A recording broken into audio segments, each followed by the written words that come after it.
இன்றைக்கி பார்க்க போகிற ரெசிபி பார்த்தீங்க அப்படின்னா நல்ல ஒரு சூப்பரான டேஸ்ட்டில் தக்காளி புதினா சட்னி கொஞ்சம் வித்தியாசமான முறையில் செஞ்சு காட்டியிருக்கிறேங்க. அதாவது நெல்லிக்காய் போட்டு பண்ணியிருக்கிறேன். டேஸ்ட்டு அட்டகாசமாக இருக்கும். இந்த மெத்தடில் ஒரு தடவை ட்ரை பண்ணி பாருங்கள். இந்த சட்னியை நீங்கள் இட்லி, தோசை, சப்பாத்தியோடையும் தொட்டு சாப்பிடலாம். வடை, பஜ்ஜியோட சாப்பிட்றதுக்கும் அட்டகாசமாக இருக்கும். இப்போ வாங்க இந்த சட்னி எப்படி செய்யலாங்கிறத பார்க்கலாம்.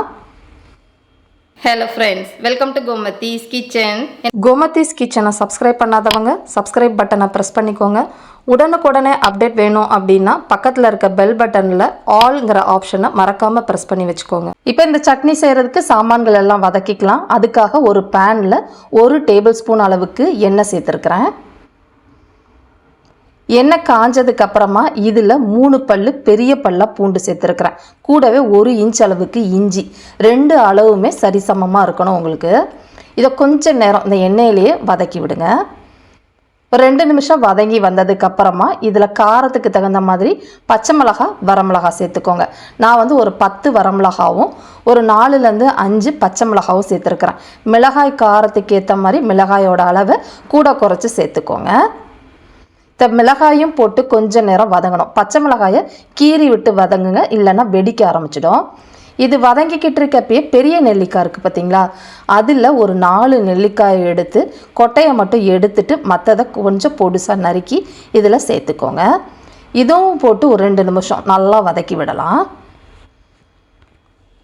இப்போ பார்த்தப்ப தெரியும்னு நினைக்கிறேன். பச்சை மிளகாய் வெளிர் நிறமாக நல்லா வதங்கி இந்த அளவுக்கு வந்ததுக்கு அப்புறமா 2 பெரிய வெங்காயம் மீடியம் சைஸில் நறுக்கி சேர்த்து வதக்கிக்கலாம்.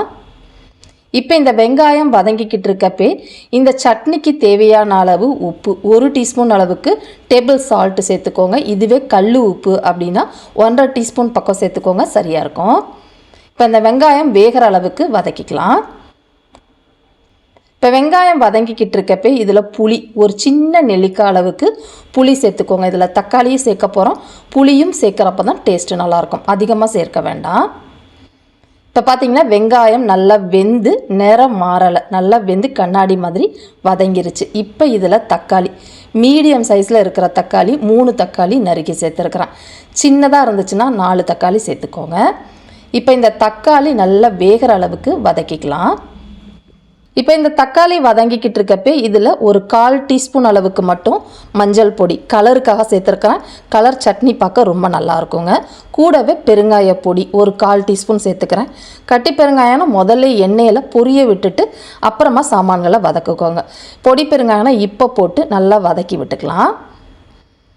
இப்போ போட்டிருக்கிற தக்காளி நல்லா வெந்துருச்சு. ரொம்ப குழஞ்சி தொக்கு மாதிரி வதங்கணும்னு அவசியம் இல்லை.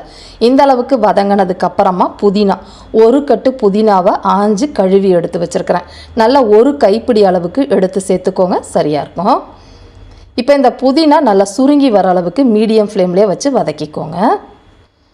இப்போ பார்த்திங்கன்னா எல்லாமே நல்லா வதங்கி இந்த அளவுக்கு இருந்தால் போதும். இதுக்கு மேலே வதக்கணும்னு அவசியம் கிடையாது. அடுப்பை ஆஃப் பண்ணிவிடுங்க. இப்போ வதக்கின சாமான்கள் எல்லாமே ஓரளவு ஆறட்டும். ஆறுனதுக்கப்புறமா எப்படி சட்னி அரைக்கலாங்கிறத பார்க்கலாம். சட்னி அரைக்கிறதுக்கு ஒரு சின்ன மிக்சி ஜாரில் வதக்கின சாமான்கள் எல்லாத்தையுமே சேர்த்துக்கோங்க. இதை ரொம்ப சூடோடு அரைச்சிட வேண்டாங்க. கொஞ்சம் வெது வெதுன்னு வந்ததுக்கப்புறமா நல்லா தண்ணி விட்டு நைஸாக அரைச்சிக்கோங்க. இப்போ பார்த்திங்கன்னா அரைச்சி எடுத்துகிட்டு வந்துட்டேன். நான் ஃபஸ்ட்டு தண்ணிலாம் எதுவுமே ஊற்றலை. தண்ணி ஊற்றாமல் அதில் இருக்க ஈரப்பதத்துக்கே இந்த மாதிரி அரைச்சி எடுத்துகிட்டு வந்திருக்கிறேன். இப்போ சட்னி உங்களுக்கு எந்த கன்சிஸ்டன்சியில் வேணுமோ அதுக்கேற்ற மாதிரி தண்ணி சேர்த்துக்கோங்க. வடை, பஜ்ஜியோட சாப்பிட போகிறீங்கன்னா நல்லா தாராளமாக தண்ணி ஊற்றிக்கோங்க. இட்லி, தோசையோட சாப்பிட போகிறீங்கன்னா கொஞ்சம் குழகுழப்பாக இருந்தால் போதும். இப்போ இந்த சட்னியை தாளிக்கிறதுக்கு நல்லெண்ணெயில் கடுகு, உளுத்தம்பருப்பு போட்டு பொரிய விட்டுருங்க. கூடவே 2 வரமிளகாவும் அடுத்ததாக கொஞ்சம் கருவேப்பிலையும் போட்டு நல்லா சவக்க விட்டுட்டு இதில் சேர்த்துட்டோம் அப்படின்னா சூப்பரான சட்னி ரெடி ஆகிடுச்சு. கட்டாயமாக ட்ரை பண்ணி பாருங்கள், செம்ம டேஸ்ட்டாக இருக்கும். இதே மாதிரி அளவுகளோடு இந்த சட்னியை நீங்களும் செஞ்சு பாருங்கள். செஞ்சு பார்த்துட்டு எப்படி இருக்குது அப்படிங்கிறத கமெண்ட் பண்ணுங்கள். வீடியோ பிடிச்சிருந்தாலும் கமெண்ட் பண்ணுங்கள். லைக் பண்ணுங்கள், ஷேர் பண்ணுங்கள். மறக்காமல் கோமதிஸ் கிச்சன் சேனலையும் சப்ஸ்கிரைப் பண்ணி வச்சுக்கோங்க. தேங்க்ஸ் ஃபார் வாட்சிங்.